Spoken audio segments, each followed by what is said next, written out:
Okay, for some reason, I sound loud on every episode.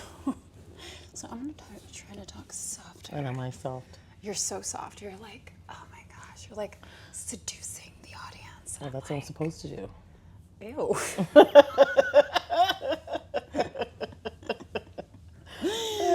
And I remember when I made announcements at work, the people used to go, oh my God, like you're so calming and like... It's giving ASMR vibes. Okay. That's what your voice gives. Okay, that's good. It's going to pay me some money. You know what? I'm not mad at that. That's Welcome to the Uninvited Guest Podcast. hosted by Samina. And Marissa. We are the mother-daughter duo. Turn one of your little friends. Get ready to ditch the filters. We're trying to break generational curses. Here, the conversations must flow free because our real life interpersonal growth depends on it. So get ready to be a part of the twists and turns in our own life stories that could give any comic book baddie a run for their money. If you're up for some heartfelt storytelling that celebrates growth, resilience, and the struggle to keep going, you're in the right place. Let's get into it. Hello, my name is Samina. I'm your residential host, menopausal mommy, with 7 years from retirement. Once again, recording from my home in Dallas. Hey!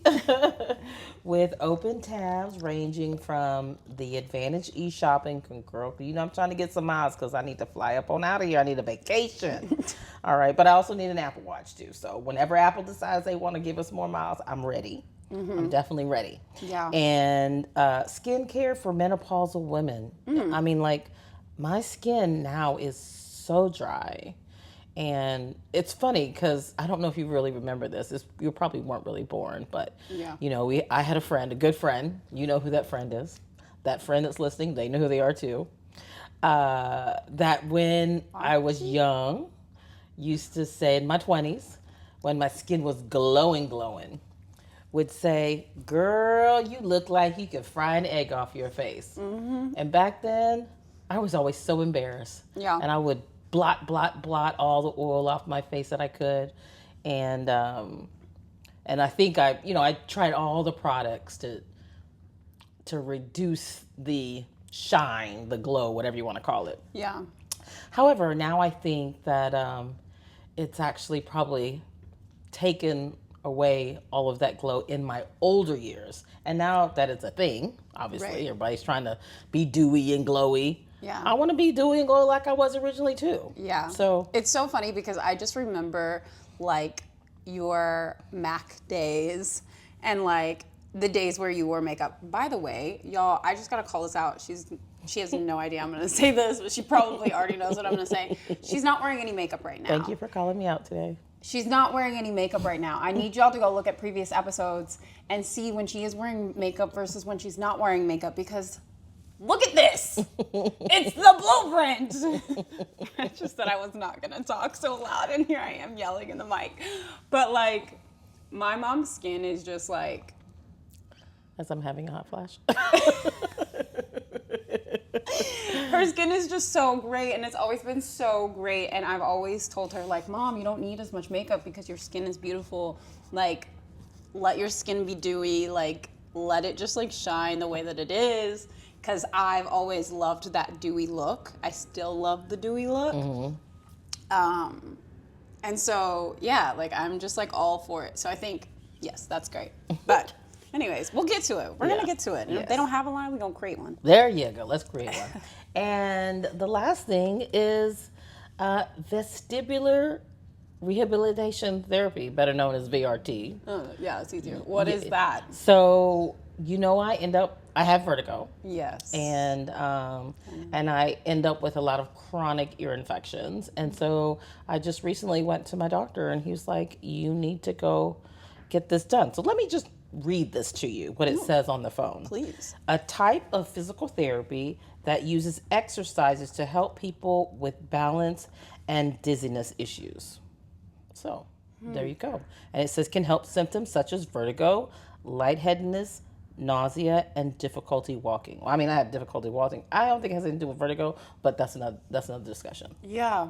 Yeah. I love that like your doctor went a step beyond than like the normal assessment or like the normal diagnosis and treatment plan and said, hey, there's a therapy out there that could potentially help you. Right. Try it. Yeah. And I really like commend doctors that will go the extra mile. It's not it's not just the prescription. Like, give me what we were talking about earlier. Give me a regimen over a remedy to my problem. Right. And I talked about this a few weeks ago, and then I was reminded of it recently because my friend was talking about on her stories about advocating for yourself in the doctor's office. When we know our bodies, we live in our bodies day to day, and so when something's wrong, something's off. Right. And it's just so beautiful to know that there are medical practitioners out there that are going above beyond to advocate for their patients. Right. And saying like, hey, I learned about this thing. You know what I'm saying? Like, I'm saying they learned it because also, like, my pastor, shout out to my pastor. Like, he said something in a sermon once, and he was talking about, like, how doctors are still, it's called practice for a reason. Like, you're still practicing. You're never a master in it. It's still a practice. And so for the doctors that are still continuing to learn and grow and expand their knowledge in the practice that they're in, it's just like, shout out to y'all. Yeah. So yeah, I'm very thankful. I have a good doctor. You gonna do it? Yeah, I'm gonna do it. I'm gonna give it a try. At least I'm gonna give it one session. You know. I love that. Yeah. I love that. Well, I want to hear all about it, and you give us updates because definitely. With the description, it sounds pretty interesting. Like, what are you gonna do? Walk a straight line?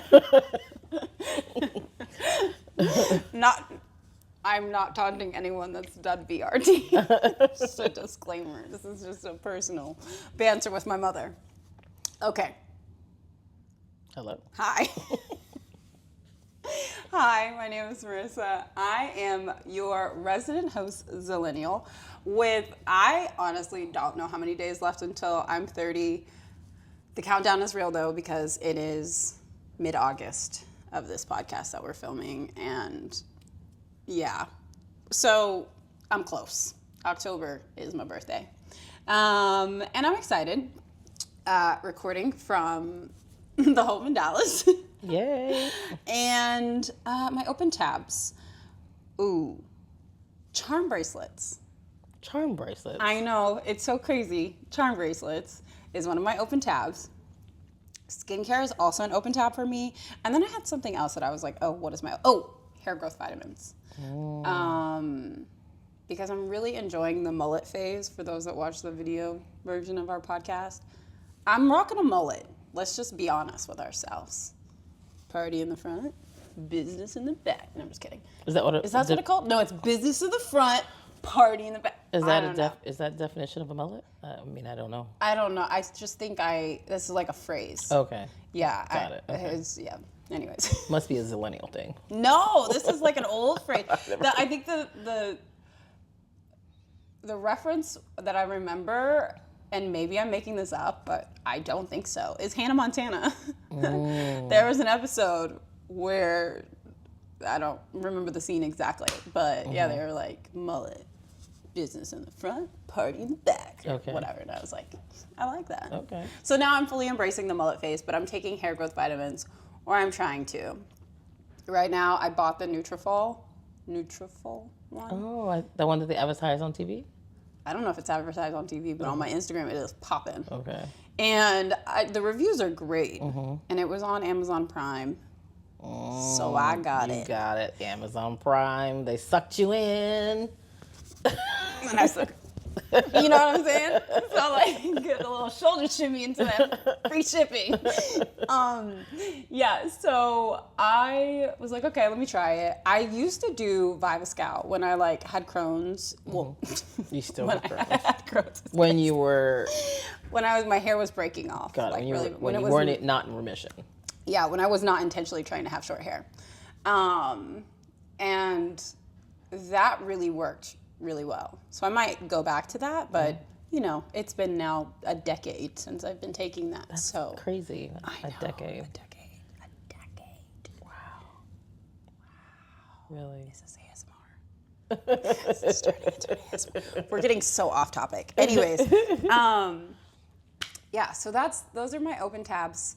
And charm bracelets, y'all, I have to bring this up because it is just this childhood core memory for me. I don't know at what age you bought me a charm bracelet. Do you remember? I don't remember. Okay, You well, were definitely young. I was super young. My mom bought me a charm bracelet, and it wasn't even like on a yearly thing she would buy charms. But anytime I had a significant moment in my life, and it could be the tiniest moment to the outside world, but to her, she wanted to encapsulate it in a memory keepsake. And so she would buy me a charm that would remind me of that. And my charm bracelet was popping, y'all. If I wasn't the little brat kid that I was at the time, which right now brat is a popular term. Yeah, what does that mean actually? Is that the same thing? Is it an acronym for something? So here goes my millennial side, because I don't know. Okay. All right, no worries. I just didn't care to really dive deep into that rabbit hole of brat, but I do know it's been a pop culture term. Okay. I mean, I've seen it, and I'm like, I don't know what it means. I'm like, is it an acronym? Is it not? I'm like, whatever. Yeah, they're like, that's brat. Okay. Yes, So, I've heard that. Yeah. Okay. So it's, being in LA, it's everywhere. Oh, okay, But got it. anyways, yeah, so yeah, if I wasn't the brat child that I was, I think I'd tried to actually keep it. I just lost track of it as I got older. But it had so many really cool charms on it. And now one of my really good friends was actually gifted a charm bracelet for her birthday. And prior to that, I'd already been thinking, like, I really want jewelry. Like, I've said that's an open tab before. Haven't improved on the jewelry game. Haven't. And one, because, y'all, I'm allergic to fake jewelry, so I have to be very particular about what I buy. And the budget's just not there. But I do want a charm bracelet. And I would love to do one with you. Oh. Like, to have mother-daughter charm bracelets. And they could be different. Yeah. But, like... Different but similar at the same time. Yeah. Okay. Yeah, so that's an open that sounds like a birthday gift coming up. I think she's actually hinting, is really what I think she's doing. I don't know what's wrong with me today. It's probably the coffee. Probably the coffee. But yeah, birthday ideas would be great. I've got any other birthday ideas? No, actually, y'all, I have a laundry list of birthday ideas, but it's so funny. They're becoming more and more practical. Yeah. They're adult. They're adult. Yeah, I get it. Wholeheartedly adult gifts. Yeah. Anyways, so that was that. Let's get into it. Yeah, let's definitely get into it. Yeah.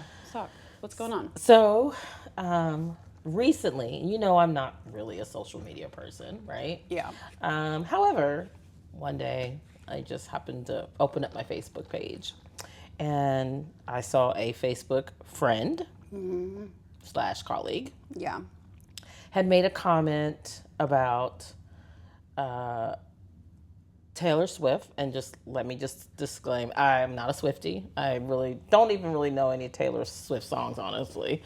And and she also made another comment about the track star Sydney McLaughlin-Lavroni. Now, the comment is that she wished Taylor would shut up, I think is what she said, or be quiet. Wonderful. And that she believed that whatever Sydney had said was the truth. She needs to be more of the role model. That was really what the comment was. And that comment struck a nerve in me so deep that I felt like I needed to respond. It's just crazy because you don't respond to anything. I don't respond to anything. Yeah. Nothing normally gets under me. Yeah. However, I realized that the response was triggered because how I've raised you. And I realized and I responded that my response was, I was appalled that she would try to whether she agreed with Taylor or Sydney that she would try to discredit from one woman to another woman. Yeah. That she would try to discredit her. Yeah.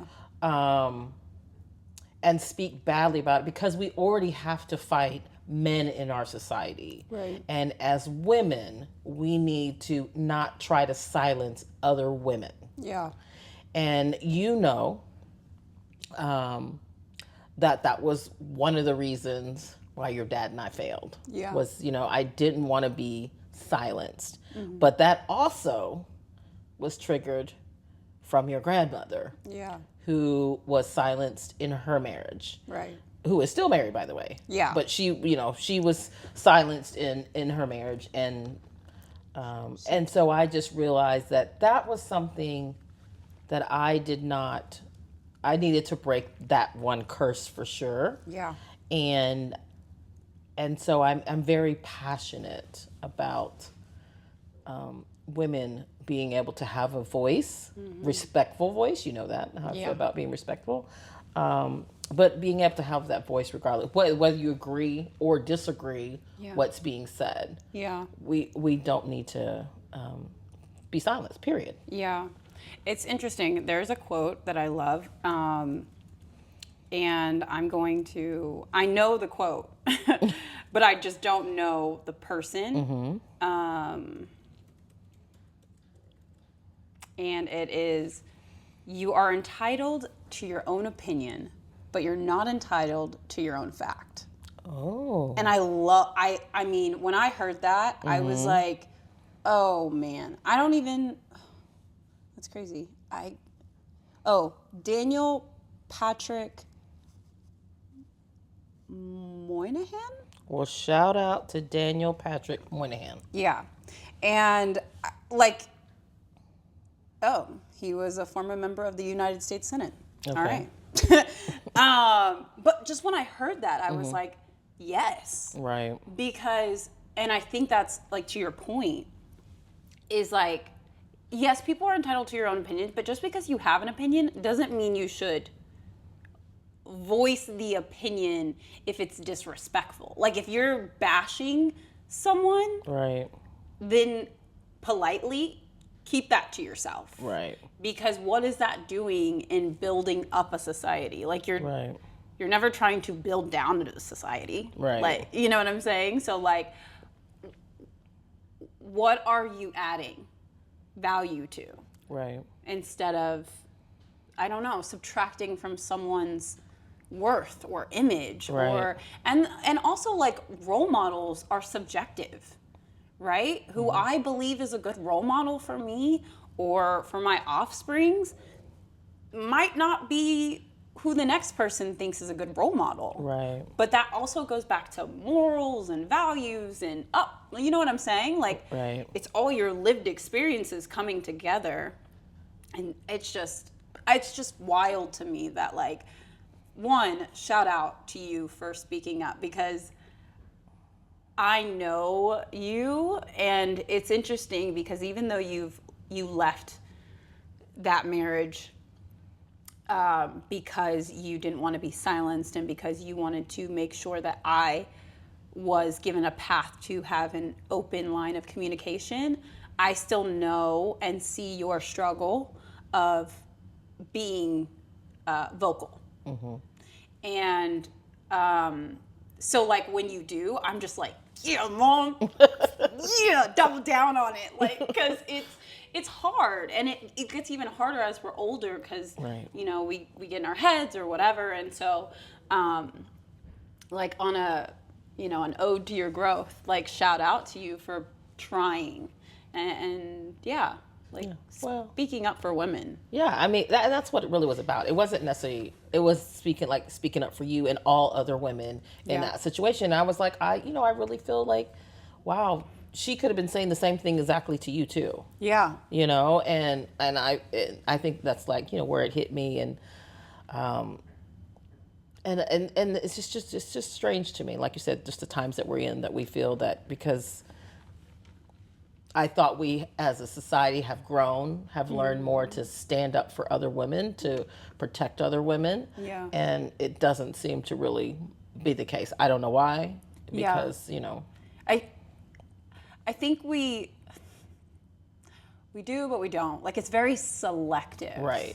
And it's like, again, it's like this checkbox, this unspoken form that we're like, if she checks these boxes, then I'm supporting her. And then Right. if she doesn't check these boxes, I'm not supporting her. And I'm just like, how dare you? Yeah. Speaking of checking boxes, by the way, you know what box I hate to check? What? The divorce box. Like, Oh, yeah. like, why is that? Can just someone tell me when I have to fill out a form Yeah. and it says single, married, I think it may say widow, divorce, separate. I think separated is on there too, right? Separate is I think an I've seen option? separate. I think it's an option. But I'm trying to figure out, when do I finally get to not put divorced? Yeah. When do I get to put single? Like, why does it even matter? Because honestly, I have now in my life been single or unmarried longer than I was married. Yeah. So why am I still checking divorce? Can someone just please send me a DM in or something? Yeah. And tell me, why am I still selecting divorce? Or Yeah. do I have to? Yeah. It's funny because, like, now that you say that, because, like, I'm only check single. I've never been any of those other boxes, but it's just like, yeah, it's really weird to, like, why does this matter? Right. And then it's like, not only does, like, why does it matter? Because I think most often when I see those forms, I'm like, oh, it's at a doctor's office. Right. But I'm also thinking, like, within the church, like, they're also, like, single, divorced, married. Right. You know, they want to know. And it's like, am I more or less a person by which box I check? that part? Like, are you dehumanizing me based on check boxes? Maybe. Are you humanizing me?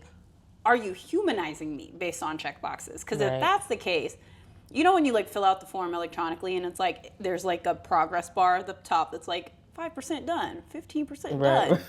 I'm just like, is that what people are doing to each other unconsciously? We've been programmed to, like, progress bar people in their life. Like, how much of life have you actually done? And to the people that don't want to get married but want to be in community, I understand, like, being around like-minded people. There is a part of me that now wants more married friends so that I can lean on people who have gone through certain things with their partners. Right. But it's also, there's still another side of me that wants to lean into my other communities. Right. And I'm like, At least not abandon them anyway. yeah. And so it's just like, but when we check those boxes in certain spaces, they do want to abandon you. It's like an abandoned cart. Yeah. Yeah, but do they come back around and say, hey, Yeah, you forgot are you this? married yet? You forgot something in your cart. Yeah, like, you still want me to purchase the product. Yeah, yeah. But you don't like the fact that I'm That I'm divorced divorced or whatever. or I'm single. Yeah.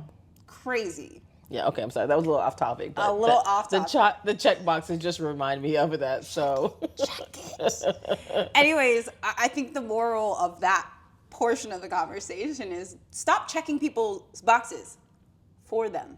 Yes, for them. Stop checking people's boxes for them. Yeah. Like, it's just so unnecessary. It's unnecessary tension that you're creating in your own lives, in your own heart, when even though we see it in social media, and I think social media has stopped the sensitivity of death, right? Like, our time here is so fragile. It's so short in theory. Even if we live to 100, it's still so short in the span of how long this universe has been around. And I'm just like, live. Yeah. Stop living to make opinions of other people Right. or judge them so, like, hastily. It's just annoying. It's exhausting. It is. It's exhausting to even think about that people are exhausted talking about other people. Yeah. I think that's why I probably am not on social media as much either, because it is so exhausting. Yeah. But it's taxing. yeah. And talk about taxing, we're going to talk about toxic. Another T. On the same subject line of like talking and like just, silencing women, but like now we're going to bring in just like all people. Okay. And we talked about this, and it's like in a parent-child dynamic, we always kind of go back to like our relationship. Right. One of the things, you mentioned like leaving dad, you having the observation as you were at what point did you realize that grandma was silenced? Actually, I don't think I ever knew that.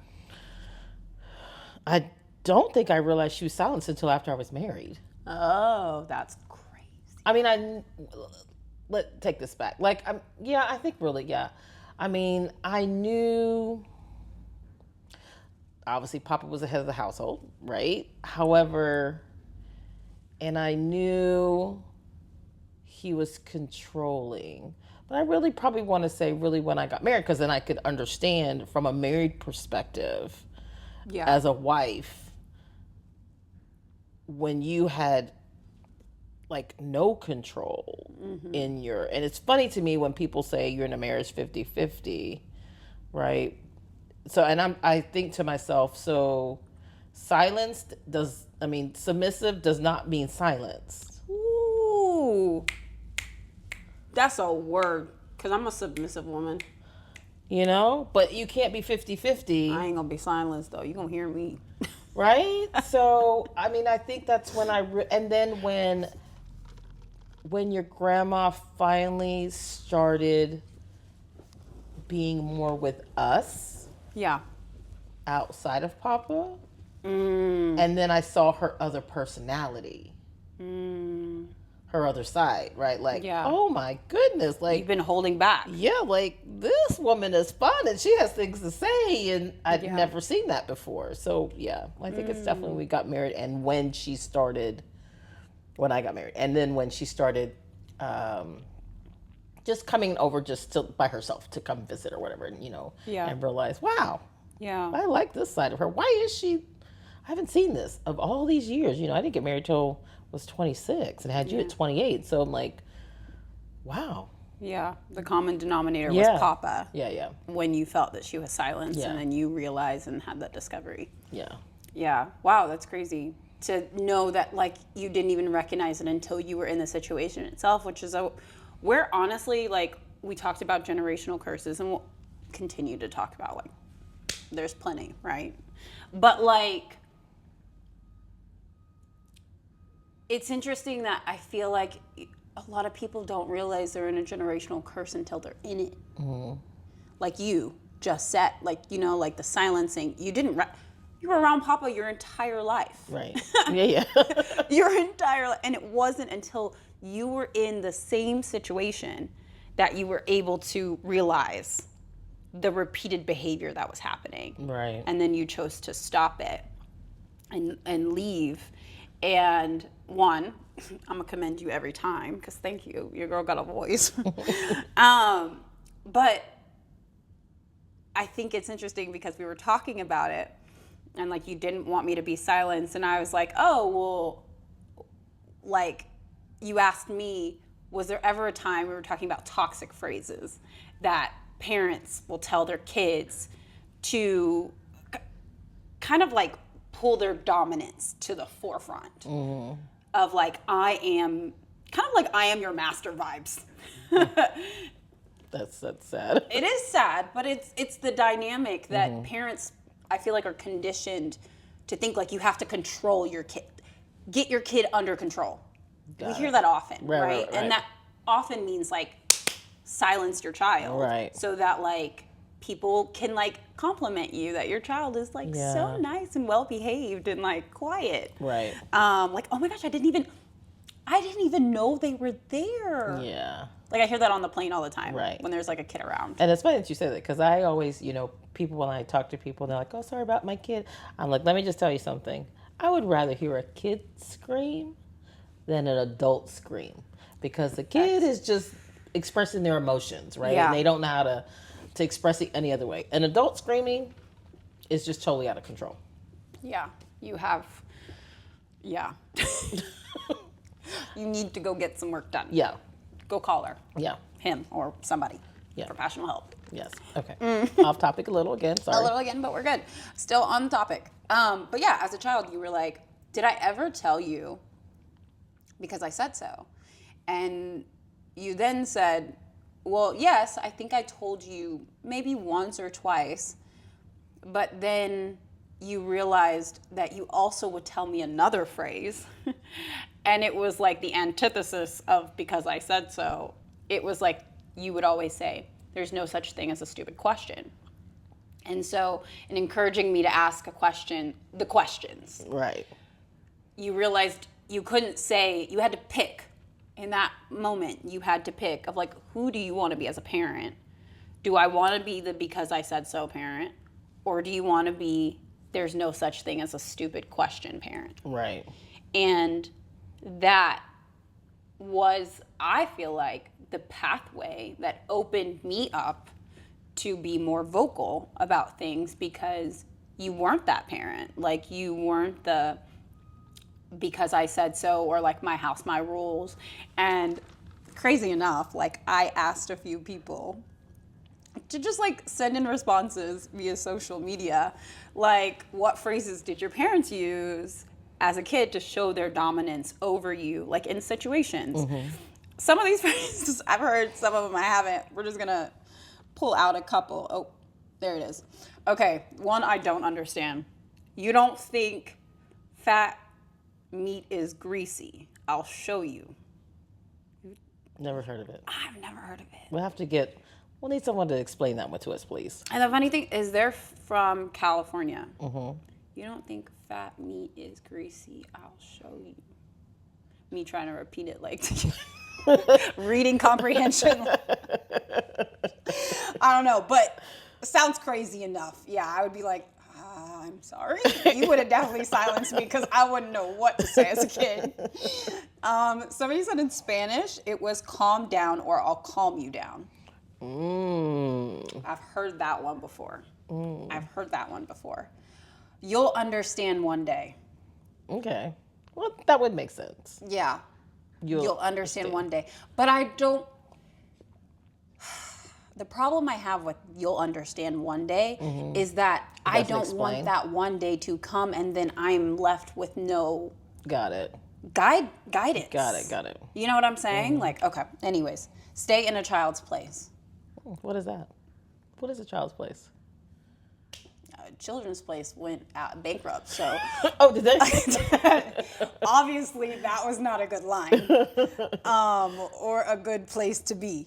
And then the other one, when you start paying bills, then we can talk. No, that one's funny to me. It's funny and it's true. Yeah. Like, it's true in the sense of, man, that was definitely a phrase that was used over and over again, not necessarily in my household, but actually your dad said that. Dad said that. And I want to say Papa said it. Yeah. To me as well. So that's why I never really repeated it, because I would thought like, I think we've talked about it before, like when you came home, like I realized I did not want to put that same burden. I wanted you to feel welcome in your home. Yeah. And to put that burden on you was ridiculous. So that's why I never really used any of those phrases. Yeah, it was just, it is crazy because it's like, here you are wanting your child to excel in school and excel in life. And we know how much, as adults, we have to defend ourselves on the daily. A lot of our exhaustion from life is defending ourselves. Right. Or being advocates for ourselves. And so to not teach your child how to be an advocate for themselves, whether it be in your household or in the general public, is like almost a disservice to their emotional and social development. Because I would much rather you take the time to say, hey, so this is why I didn't appreciate what you said, and I'll tell you why. Yeah. Versus because I said so. Yeah. Like, stop talking, don't talk back to me. Yeah, obviously that has to start, I'm assuming, at a young age. Yeah. Because I'm just thinking about different personalities. I mean, I don't know why people really say the things that they say, but I'm assuming if you say it too late, maybe it doesn't hit right. I don't know if you decide to switch up. For sure. I mean, well, I kind of have a rebuttal to that, is because we evolve, we grow, right? Like, the biggest thing on why we're able to hit where we are today in our relationship is because we both accepted that we've evolved and we've grown. Got it. And I think if you, from a parent perspective, approach your child humbly, I know that sounds crazy, but approach your child humbly and say, look, mommy learned something new, and I would love to teach you about it. And it is mutual respect. Right. And I want to start advocating for you in the house. I want to start helping you use your voice and you know, finding your voice. Yeah. And in doing so, I want you to feel more comfortable. It's going to take some time, but I would love if you would start feeling more comfortable and encouraging yourself to talk to me. Yeah. And tell me how you feel about things, genuinely. I might not love it, but let's talk through it. Yeah. And it's just like, it's evolution Yeah. at its finest. Yeah. It's funny now that you talk about advocating for yourself, because I didn't realize, you know, we always talk about how some parents would always do the fighting for their children. Yeah. And I would always tell you when something went wrong when you were younger, and this is not about physical fighting, I just mean, you know, verbally fighting, you know, that if something is wrong, like something's going on at school or your team or whatever, it's up to you. Now, you knew that I was your biggest advocate. I was always your biggest cheerleader. I always let you know that. However, I felt that you need to be the one, your biggest advocate. And I felt that was also very important. So you need to be able to verbalize why you think whatever was fair or unfair, and then figure out how to also correct yourself. Yeah. Like if someone gave you, let's say your coach told you, I'm benching you because X, Y, and Z. Yeah. Okay, so now instead of you come crying to me saying, well, mom, you know, coach has benched me because of X, Y, and Z, whatever the situation may be, I would teach you then to, okay, then obviously you need to figure out how to improve whatever it is that they said. Yeah. And to prove them wrong. Yeah. You know, and I think that's part of also teaching you to be able to speak for yourself. Yeah. No, it definitely was. Definitely one of the things that you did in your parenting technique that set me up for success in life, of like, okay, I could go to my mom, and I know what my mom's gonna say. She's gonna tell me to go advocate for myself. And so when I hit situations now, I'm like, I could go run to my mom and cry. Or I could just hear the conversation, and I could hear you tell me what you would say, of like, go advocate for yourself, go figure out what you need to do to get past this hurdle. And I could always come back to you with, you know, whatever they said, to be like, okay, and that's when we start to collaborate on things. But to only come to you to solve my problems was never really solving my problem. Correct. Because what am I to do when you're gone? Right. And one day, unfortunately, I'm going to leave this earth. And I want you to be able to solve it on your own. Yeah. Yeah. And pass that skill on to your babies and anybody else that you encounter, honestly. So, because you never know who you're influencing, whether you see it or not. Absolutely. So true. I just always remember that before even social media was a thing. Like, you would tell me, like, there are eyes looking up at you. And I was like, oh, gosh. And then I was like, it's kind of nice, though, to have that thinking and know, like, okay, there are eyes looking at me. So how can I, instead of taking on that and being like, so much pressure, it's like, oh, okay, so that is encouraging me to be the best version of me. And in that process of trying, you fail. But it's still, that in itself is showing you that you're trying. Right. When you have a failure, when you hit that failure. And just keep going. Like, it's just that simple. It's hard, but it's just that simple in theory to keep going. Yeah, I love that. Yeah. I love how we continue to evolve and to continue to grow and learn. Yeah. Well, this conversation has honestly been like one of my favorites, I think. Yeah, I agree. Because like, to the extent that like you encourage my voice so much that we're sitting on this couch having a podcast together. Absolutely. It's just like full circle moment You're right.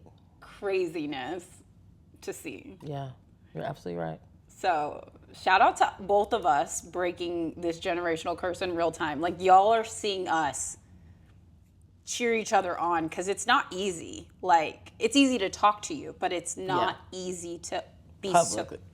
Publicly talking. Right. Yeah. And so, y'all, we're in this journey together. We hope you're joining us. We hope that you are doing the work in your own lives. Honestly, I think at the end of the day, that's the reason why we started this podcast, is that we just wanted to encourage and hopefully help in ways of guidance or inspiration to other people, that like the healing journey isn't necessarily cute in the process, but it's cute on the other side. And it's a continual journey.